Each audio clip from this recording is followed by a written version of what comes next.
தமிழ் பள்ளி செய்திகளுடன் நான் உங்கள் பவித்ரா கோபால். தற்போது நிலவும் அதிக வெப்பநிலையை கருத்தில் கொண்டு நம் பள்ளியின் தலைமை ஆசிரியர் திருமதி அன்பரசி சச்சிதானந்தன் அவர்கள் ஒரு முக்கிய அறிவிப்பை வெளியிட்டுள்ளார். மாணவர்களுக்கு வழக்கமான பள்ளி சீருடை அணிவது சிரமமாக இருப்பின் பள்ளி விளையாட்டு உடை அணிந்து வரலாம் என அனுமதி வழங்கியுள்ளார். இந்த நடவடிக்கை மாணவர்களின் நலன் மற்றும் பாதுகாப்பை கருத்தில் கொண்டு மேற்கொள்ளப்பட்டதாக அவர் தெரிவித்துள்ளார்.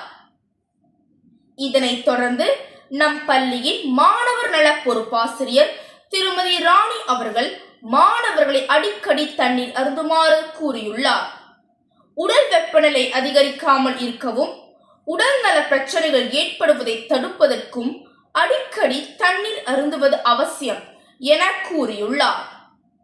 நம் பள்ளியில் மலாய், ஆங்கிலம் மற்றும் தமிழ் மொழி வாரங்களை முன்னிட்டு பல்வேறு போட்டிகள் நடைபெற்று வருகின்றன. திருக்குறள் போட்டி, பேச்சு போட்டி, மாறுவேட போட்டி போன்ற போட்டிகள் மாணவர்களுக்காக ஏற்பாடு செய்யப்பட்டுள்ளது.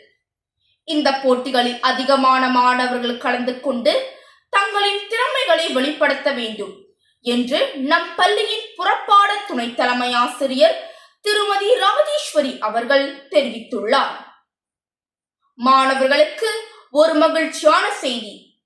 மே மாதம் முதல் ஆண்டு இறுதி பரிசளிப்பு விழா வரை ஒரு நாளும் பள்ளிக்கு விடுப்பு எடுக்காமல் வரும் மாணவர்களுக்கு பள்ளி சார்பில் மடிக்கணினி வழங்கப்படும் என்று நம் பள்ளியின் தலைமை ஆசிரியர் கூறியுள்ளார்.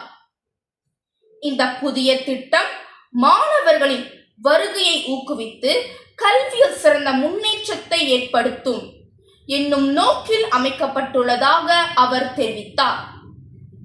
இதனுடன் செய்திகள் ஒரு நிறைவை நாடுகின்றன. நான் உங்கள் பவித்ரா கோபால். நன்றி, வணக்கம்.